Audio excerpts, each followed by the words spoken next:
Ano yung maun tahor? Ano yung maun tahir? At saka ano yung maun najis? Ang maun tahor, yung number 1, ha? Binanggit ng Allah sa Quran, wa anzalna minas sama'i ma'an tahura. Binanggit niya number 1. Ma'an tahura. Tinanong ang propeta sallallahu alaihi wasallam kung pwede bang pangudo ang tubig dagat. Sabi niya, at-tahuru ma'uhu. Binanggit niya ang number 1. At-tahuru ma'uhu. So, ang tubig dagat, tinawag ng propeta na tahor. Ang tubig ulan, tinawag ng propeta na tahor. Ibig sabihin, pag sinabing tahor, pwedeng pang wudu, pwedeng pang ligo. Pag ang tubig ay tahor, pwedeng pang ligo, pwedeng pang wudu. Ibig sabihin, pwedeng pakinabangan at pwedeng gamitin pwedeng gamitin sa pagligo at pag wudu. Naintindihan number 1? Pwedeng gamitin sa pag-wudu at pwedeng pakinabangan. Pwedeng gamitin pag-inom, pwedeng gamitin pang dilig, pwedeng gamitin pang laba, pwedeng pang hugas, pero hindi pwedeng pang wudu at hindi pwedeng pang ligo.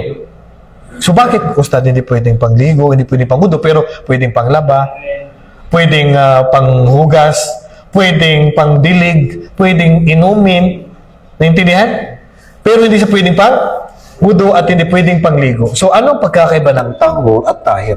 Okay, ang tubig, hindi na siya pwedeng matawag na tahor kapag nabago sa kanya, nagkaroon siya ng amoy. Nagkaroon siya ng lasa. Huwag yung kalimutan niya, tatlo na yan.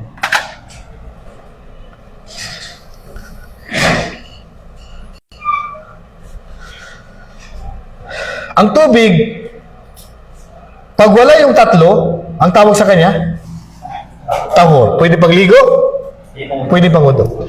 Pero pag nagkaroon ng tubig na yan ng kinandidirian ng tao yan. Ang itinatapon na, tinahagis na natin yan. So, ang tahir, malinis pa rin siya, pero maaring drinks na siya, maaring may sabon na siya, di ba? Pag may sabon, hindi mo lang pwede pang wudu yan, pero pwede mo. Pag tubig pa rin siya, pero tahir, pwede mo pang hinabangan. Yan ang ibig sabihin ng tahir. Okay. So, nagkaroon ng amoy, nagkaroon ng lasa, nagkaroon ng kulay, hindi na siya pwede pang wudu. Alam mo, may tubig ka dyan. Nalagyan siya ng Clorox. Pero hindi nabago ang kulay niya. Pero anong nagkaroon? Ang ulan, kahit ano pang maging kulay ng ulan na yan, pag bumagsak ang ulan, tahor pa rin. Mapapansin niyo ba yung tubig ulan? Iba't iba yung kulay. Pag nilagay mo sa drum yan, minsan nagiging brown. Parang kalawang style, tapos may amoy. Pwedeng pang wudu. Pwedeng pang wudu kasi ulan yan.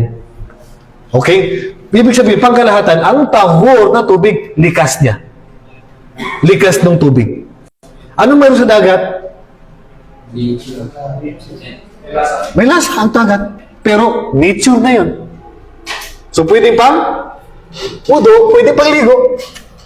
Ang mayroon sa dagat, maalat, may lasa. Ang mayroon sa ulan, kulay. May lasa pa yan. Pero pwedeng pang wudu kasi likas yun.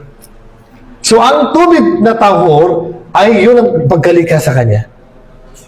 Pero ang tubig ng buko, pwede bang wudu? Hindi. Bakit? Kasi ang buko ay prutas.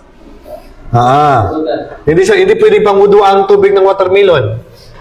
Kasi kung magwudu ka ng watermelon, mag-iba yung mukha mo. Magmumug ka ng watermelon, mag-ano ka ng watermelon. Nalagkit talaga yung katawan mo. Pati ang buko. Okay?